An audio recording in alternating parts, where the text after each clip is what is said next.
everybody. It's going to be a tutorial for the multiplayer zombie survival template when it comes to the lobby and selecting characters. Personally, I've done this for some of the projects I've worked on, and I thought maybe I'd share it so that way other people can benefit from it. So by default, with a template, I have it set where you have to select, everyone has to select a character before the host can start the game. As you can see, it's grayed out. And also, every time you join into the lobby, all your characters are set to default, which are these white characters, and which forces everybody to select a character. So I pick green, and then someone else goes to pick a character, and he can't pick green because it's already taken. So he picked orange, or blue, or whatever. And then you can start the game. So what I'm going to show you is how you can make it where anyone can pick any character. You can have 3 or 4 green characters, and it will save that, and every time you join back in the lobby, you'll be a green character again until you change it. And then the host can always start the game. So you're going to have to open up a few blueprints. Let's go to Core Blueprints, and then Lobby. You want to open up the Lobby GM, Lobby PC, and then also let's go to HGT and go to Widgets, UI, and then Lobby. Let's open up the Character Select widget right here. We'll need those 3 open. So the first thing we want to do is inside this Character Select widget, let's go to the graph, and then over here on the left hand side under variables, we scroll down until we find character images right here.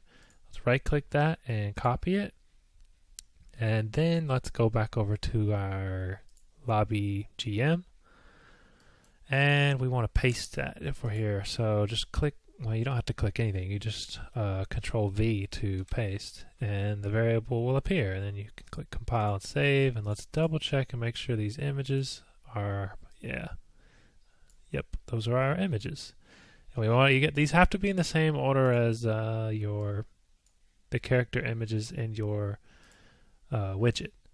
So as you can see, number 1 is yellow, number 2 is orange. We come into here, 1 is yellow, 2 is orange. These have to be the same order, and that way it will load correctly and you won't have the wrong picture next to your character.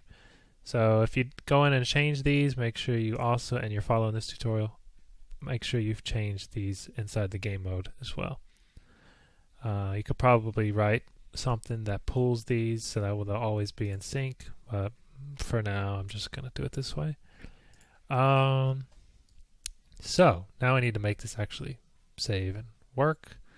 So inside of the lobby game mode, which is lobby GM, we're going to set this up to pick a random character if you haven't picked one before. So basically it's going to save it to a file. If you've never picked a character before, it's just going to pick a random character for you. So what we want to do is we want to drag off of this character class here on the swap character event, type in equal equal, and we'll do this equal class here. We'll pull this over, create a branch, and right after the is valid, we'll do this check with the branch. On false, we'll do a spawn actor and then possess. In between the spawn and the possess, we want to drag off of the lobby PC and say set, it's something like set spawn rotation. Yeah, set spawn rotation. We want to connect this get actor transform into it, and then plug it in between the spawn actor and the possess, like that. So that will spawn our player normally, just like it always does. But we also want to check now, if you have no character, we want to select a random one. So what we're going to do is, I've done this in another project. We're going to take the characters, we're going to get the length -1, random integer, and then assign that to our player controller, I believe. You see this over that? Yes. Alright, so let's do that real quick. So off of this true, we're going to do this. Characters is a variable that's already in here. You just type in get characters, and it's this purple square array variable. Type that. Then you just drag off of that and type in length. And then you just drag off of that and type the minus sign and do int minus int, and that'll give you -1. Then you drag off, then you just right click and say random integer in range, and you click this, and you plug it in like to the max, and then you set the minimum to 1. So you need a value between 1 and this. And then you take that new character images variable, drag it in and get it, and then just type in get a copy, and then connect this random integer into that.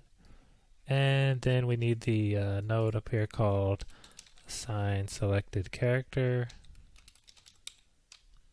but you have to drag off of the player controller, I believe, for that. So you come over here, lobby PC, drag off and say assign player.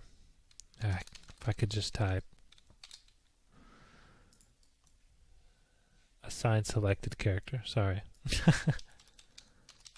Assign selected character. So you drag off of the lobby PC, gives you this event, drag it over to here, and this is where you plug in the get, and also the random number goes into the character ID, and that's how you set it up. So let me just delete the second one so you can see it all in one go here. And then once you have it all like that, you just connect the true into that. And what this does is just getting a random character from the character list here. And you can see character list is white, yellow, orange, green, red, blue, cyan, black, and pink. And we're starting at 1, which excludes the white character, which is 0. That's the default character. And so we're just getting the characters 1 through 8. And that will give you the random character. Alright, and let me just make sure that this is connected back up to the player controller here, lobby PC. Move this back over. Alright, so that sets up the spawning of the character. Now we have to set up a few more things, such as the, I believe, let's click on assign selected character, which will open up the lobby PC, and this is where he's selected, and that's where we open up the character check, which is also over here under functions. Open up character check, and this is the check that lets you, it prevents you from picking the same character. So what we can do is, if you don't want to pick the same character, you want to let everybody pick the same character, just disconnect this function up here and connect it straight into assign player. That gets rid of the check and basically just gives you whatever player you pick, so everybody can pick green player. And then that assigns player, which then sets the members and saves the game and then calls an update. So now that we have that, I believe we need to look into the load game. Yes, load game. So under you're in lobby PC, go to the functions and click on load game. And here's where we're loading our information. By default, all we're loading is our name and our image, but we also want to load our player character and our player image, and leave the other one, don't connect the last one. So we'll compile and save that. Then the last thing I believe we need to do is let's go back into the lobby GM, which is the game mode, and inside the first event here called event handle starting new player, at the very end, we want to disconnect this respawn player. Disconnect that. And then when we hop into the game with, say, 2 players, you spawn in as the last character you were picked, or a random one if you don't have a game save. So right now, if I select pink character, and then we close, reopen, and you can see we're still pink character, and you can start the game. And just in case you didn't know, since this is on a one desktop, obviously this is just my computer, it's saving it to the file. So if you're testing with multiplayer, it can only save one file. So if I pick green here, and I pick blue here, and I close it, open it back up, it just says it's the last save. So since blue was the last game save, then that's what gets saved. Now you can delete the game save if you show and explore, I believe, and then we can delete the saved save games. I think it's player settings save. Just delete that. Alright, so then when we hit play again, you can see if we're not blue anymore, we're orange because it picked a random character from the list and it gave us the orange character. And now we should always be orange. When we start again, we're orange. So that comes in handy. So if you pick your favorite character of green, and then you play a game, and then your friend is the host, he backs you back out to the lobby, you're still all the same characters that you just picked before. And until you go in and change it, you'll always be that. And you can always start the game. You don't have to wait for your friends to start pick a character every time.